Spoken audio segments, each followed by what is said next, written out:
This week is really weird for everyone.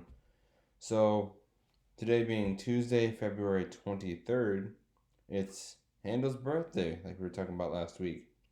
So, I thought I'd just do a short video on some interesting facts about him. So, we already know where he was born. Um, he was born in Halle, Germany in 1685, which is actually the same year as Bach. Now, if you remember the video, it said that his mom got him a harpsichord. That's actually incorrect. His mom got him a clavichord, which is a portable stringed keyboard instrument, much like a piano. And that's why he was able to play it at night without his father knowing. He had a duel in 1704 that might have seen his composing career cut short due to dying. He had a quarrel with someone named Johann Madison, which Handel almost died, but fortunately he did not. It struck a button rather than actually himself. Number 4, A London Calling. Handel was a hit in London. Everyone loved him. He had a very generous salary of £200, roughly $200, from Queen Anne when he moved there. Now, that doesn't sound like a whole lot nowadays, but back then, it was probably close to $200,000 just to move there. We already know that he was the music director at Royal Academy of Music, which made sure that there was always a continuous stream of Italian opera in London. Ronaldo was his first London success. In 1711, the London stage was treated with its first ever opera from Royal Academy of Music. And it took place in the Queen's Theatre in Haymarket, which is a town in is an area in London. Number 7, Assis and Galetta.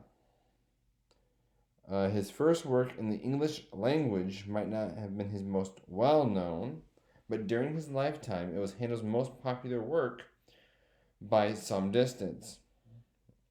It even received the honor of a little rewrite by none other than Mozart in 1788. So, as it says, if someone's going to mess with it, it should probably be Mozart. So, in other words, it gained so much attention that one of the greatest composers of all time decided to arrange it to make it slightly better in his opinion. So, Handel did live in London as well as Germany. He was German born, so that's why sometimes I say Handel and other times I'll say Handel. But the British like to claim Handel for their own.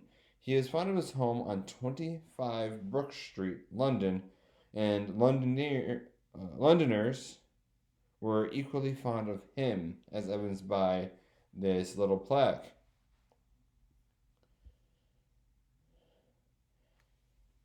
Because the plaque says he lived in this house from 1723 and died at the same place. They have a special memorial just for him. Okay. Number 9, Handel House Museum. Slap bang in the middle of Mayfair is a permanent monument to Handel's life and music. His house, it has been lovingly restored to look exactly how Handel would have kept it when he lived there from 1723 to his death in 1759. So, he lived there for quite some time, and they now have a museum in London and in Germany for both where he was born and where he died. Number 10, Diva Strops at the Opera. Handel was such a popular opera composer that he was allowed to pick his own leading ladies. However, this perk led to an almighty bust-up between sopranos Faustina Bardoni and Francesca Cuzzoni, two rival singers of the day, who ended up having a scrap on stage during a performance of Bonici's Astrante.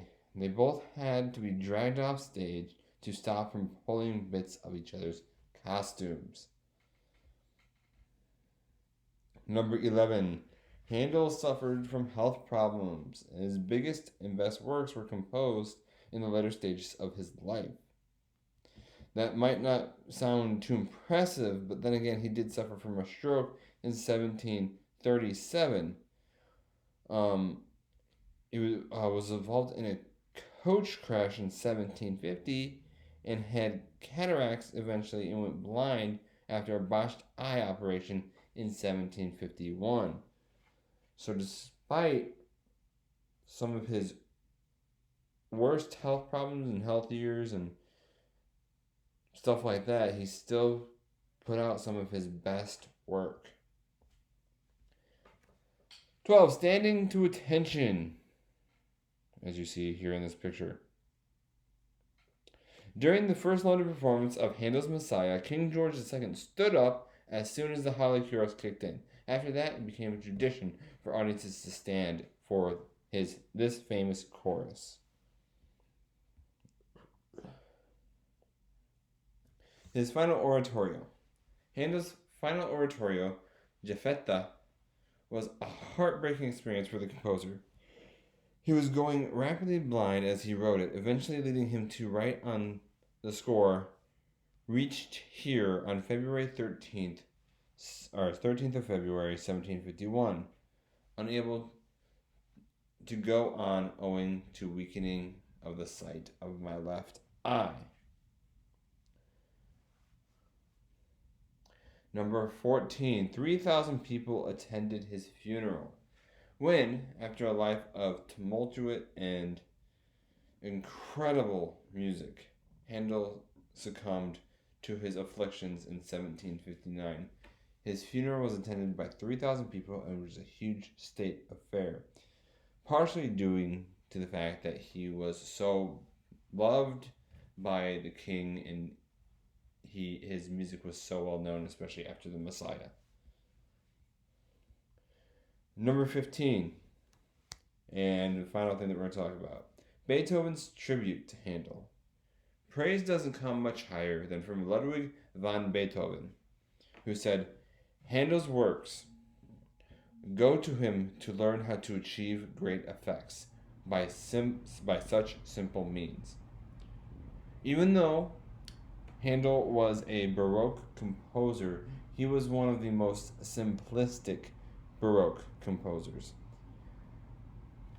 And that's all I really have today for Handel. Just a little 15 fun facts about him. He was one of the Baroque era's greatest composers. He led a passionate, eventful, and occasional tragic life. But how much did we really know? Well, those 15 things made sure that we knew even the little bits. So all I have to say is hope you have a great today and tomorrow. I'll check back in with you on Thursday with another video. And I hope to see you next week. And happy birthday to Handel.